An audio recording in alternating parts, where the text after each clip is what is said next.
This is a Stella Blue, which blooms early. See the blooms where they're at. Some are at a pink bud stage, like that's a pink bud stage, and some are open flower. And that's where you get multiple harvests, right? It's not one time through. You can get 2 or 3 passes. See this bud here, how much later it is? These buds are later. So when these buds flower, they might be a week or 2 weeks behind these flowers. So that fruit will be later. So that's where you can get the multiple passes.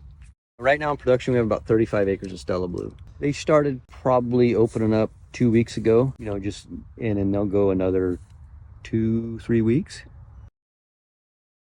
See, you can see when you look out across, you see how different they are, right? When you look closer, it's a little bit more challenging.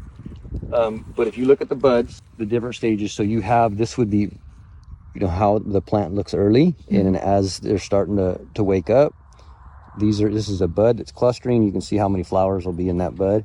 And then as they get further along, this is more of a pink bud stage. This is just before they open up. The actual fruit is right there. And then these will be when the fruit is ripe. You'll see these. You'll continue to see these. You'll stay a part of the fruit. One berry per flower, but each one of these buds could potentially have more than one flower. That's a flower, that's a flower, that's a flower, and that's a flower. So there's 4. There's 4 blueberries there. And one bud. One bud. We go through our process when we do a development is that we go ahead and put amendments right in the eye or right in the berm. So we'll come through and we'll put an amendment consisting of compost, sulfur, calcium, also azomite, and we'll incorporate that into the berm, and then we'll go ahead and put the weed mat over the top of it, and then we'll go ahead and burn a hole in, and then we'll put the plant in. And then from there, I think probably the next biggest thing is the pruning. Well, yeah, we want to prune. Pruning is more for what you're trying to achieve out of the harvest, right?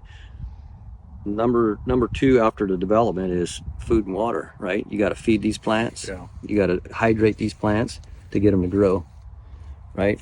And then once they're growing, then you got to feed them and water them for the fruit. You know, without the proper nutrition, the fruit's not going to be there. So that's important. And then the pruning, based on how you're going to harvest them, based on what you're looking to get out of it, is right there with it. So there's a lot of complexities go involved, and all of it is planning. What are you looking to do? I can tell since Randy's came in, he's been aggressive on how he's pruned these plants. We took a lot off of these plants. He's opened up the canopy. All these plants are growing vertically, nice and straight, where they'll be easy to mechanically harvest. And, you know, and he's also building a good canopy. And I was telling him, I said, well, should we trim up top? He's going, nope, ain't in the way of that harvester yet. Yep. So, you know, that's all important things right there, because the taller we can grow them and it's not impacting our harvester, the more fruit we're going to get. A lot of folks will ask us, how long will a blueberry plant last? There's blueberry fields in Oregon that are 30 years old, and it's all about regenerating the plant. You can look at this plant. This is all new growth. If you come in next year and you cut this cane out, which is an old growth cane, you cut that out, more of these will grow. So if you constantly rebuild the plant, these things can last for years and years. We love to come pick the fruit. We love to eat with the seasons, and my kids enjoy it. It's a challenge. My kids, there's 11 varieties. Both boys have different preferences, right? Some like the Stella Blue, some like the Legacy, some whatever, right? And so it's just fun. It's who we are. I mean, like you say, you love being out here. So these plants are just starting to wake up. As you can see, the buds are starting to swell, and they'll turn into a bloom. And those blooms, if they get pollinated, will turn into fruit. 600 acres on Burns Farms, 11 different varieties.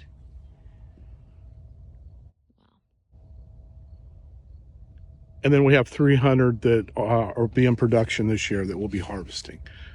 We might have an option in phase 3, depending on what happens over there and what Randy thinks, we may have an opportunity that we may harvest a little bit of that. There's certain varieties over there that are looking promising that we might be able to get some fruit this year.